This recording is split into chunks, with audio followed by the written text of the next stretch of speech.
Hi, this is Mike Shackelford with the wizardofodds.com website, and I'm here with the lovely Angela Wyman and dealer Dan Lubin. And the topic of this video is craps, all about the rules of the game.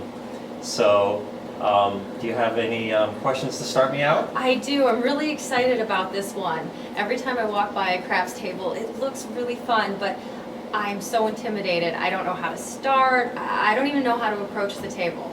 Well, that's a good question. First, what you do is get your money ready. You can approach the table at any time, but you have to wait for the dice to be in the middle of the table. That's what you should do to wait to buy your chips. So I'll let Dan explain that a little more. Okay, when you approach the table looking for an empty spot. You can just stand there. Now, if the dice are in the center of the table, you may put your money into the come area of the layout and then say change please, and the dealer will either give you change, or if the dice are moving out, he will say change after the roll. Now, one important aspect of crap game protocol is when the dice are out of the center, basically you take your hands away from the inside of the tub area. You don't want the dice to hit you, especially if they seven out, which causes a losing effect for most of the players. And the other thing is that you should not put late bets in when the dice are out, because the dealers cannot go into the tub and set them up. So what you do is you wait until the dice are in the center to either get change or either to make one of the many bets. Once the dice are out, you pull your hands out of the tub and you just watch the dice and wait for the outcome of the dice to occur.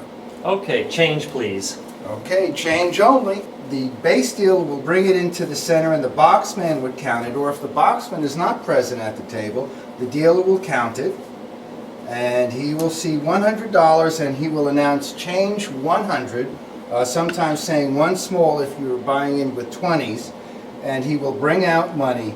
For $100, he normally brings out a stack of $5 chips called nickels, takes 4 of the chips off, and gives you also a stack of singles so you can make prop bets and tip the cocktail waitress and things like that.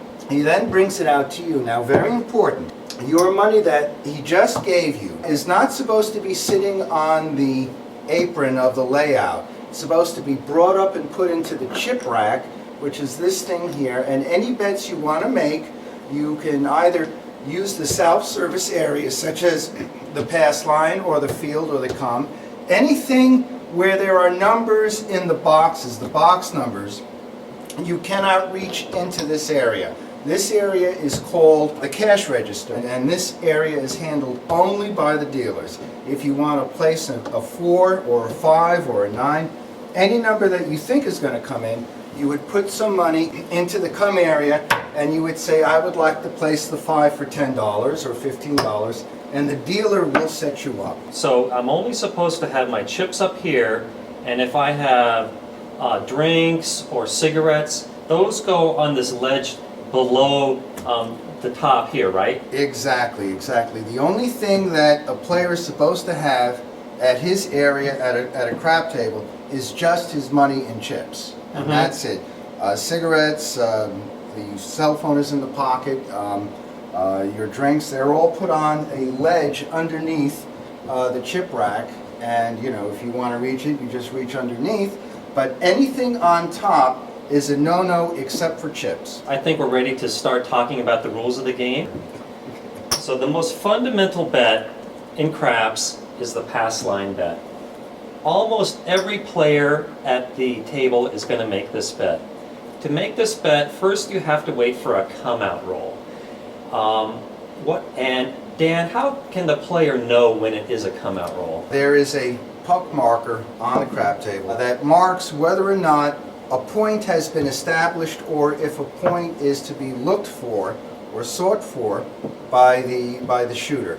If the puck is on the off side, the black side, and is in this area next to the box numbers, in the DC area, the don't come area, that means it is the come out. What you are looking for is for a number in this range to be thrown, 4, 5, 6, 8, 9, or 10, and when that number is thrown, the dealer will mark it, and that will represent the pass line's winning point number. With the pass line, you are allowed to make a pass line bet during the come-out roll. You can even put a pass line bet when the number is established. However, once you make a pass line bet, it must stay there. It can't be brought down. You can't pick it up and take it off. It is a contract bet. Well, let's try this out. So we know it's a come-out roll because this says off. So Angela, make your bet and put it right here on the pass line. And if she's the shooter, the stick man would slide the dice to the shooter. Now, if the previous hand of the game had been a 7 out, 5 dice will be brought to the player. And the etiquette on this is when a new shooter is ready to select his dice, he or she takes 2 dice out of the stick of 5, and the stick man retrieves the other 3 dice and puts it into the dice bowl.